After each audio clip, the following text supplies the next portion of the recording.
নমস্কার বন্ধুরা, আমার শখের হেসেলে তোমাদের স্বাগত জানাই। আশা করি প্রত্যেকেই ভালো আছো, সুস্থ আছো। আজ একটি ভাজা পিঠের রেসিপি তোমাদের সাথে শেয়ার করতে চলে এসেছি।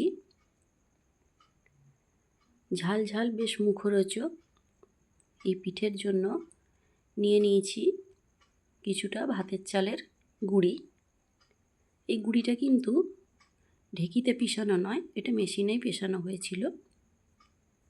এদিকে নিয়ে নিয়েছি কিছুটা মশলার জন্য আদা, রসুন আর কাঁচা লঙ্কা, এটা পেস্ট করে নেব।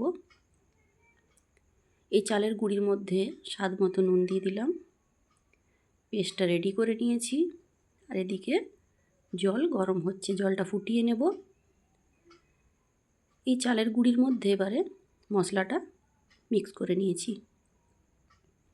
মশলাটা বেশ ভালোভাবে মিক্স করা হয়ে গেলে এই গুঁড়িটার মধ্যে একটু একটু করে গরম জল দিয়ে দেব। দিয়ে এটা বেশ ভালোভাবে, যেহেতু গরম তাই খুন্তির সাহায্যে প্রথমে মাখতে হবে বা চাটু দিয়ে মাখতে হবে।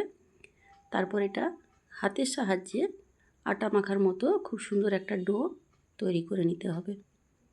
খুব নরম ডোটা যেন না হয়, মিডিয়াম টাইপের যেন হয়। সুন্দরভাবে একটু একটু করে পরিমাণ মতো জল দিয়ে ডোটা তৈরি করে নিয়েছি। দেখো, এবার এই ডোটার থেকে ছোট ছোট লেচি কেটে নেব। লেচি কেটে নিয়ে হাতের সাহায্যে ছোট ছোট লুচির আকার দেব।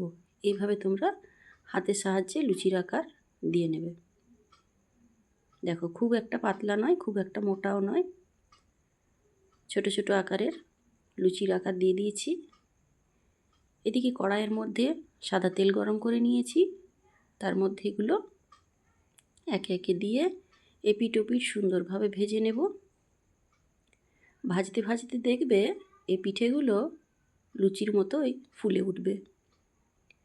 বেশ সুন্দর গোল গোল, দেখো আস্তে আস্তে এইভাবে ফুলে উঠছে।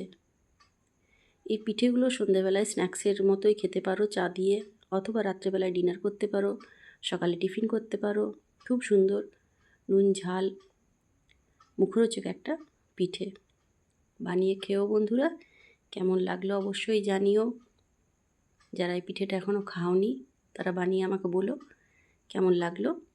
আর আমার রেসিপিটি যদি আজকে তোমাদের ভালো লেগে থাকে, চ্যানেলটি লাইক সাবস্ক্রাইব করে দিও, কমেন্টের সাহায্যে জানিও রেসিপিটা কেমন হয়েছে। সকলে ভালো থেকো, সুস্থ থেকো, পাশে থেকো বন্ধুরা। দেখা হচ্ছে পরবর্তী ভিডিওতে। এতক্ষণ আমার ভিডিও জুড়ে থাকার জন্য তোমাদের অসংখ্য ধন্যবাদ। নমস্কার।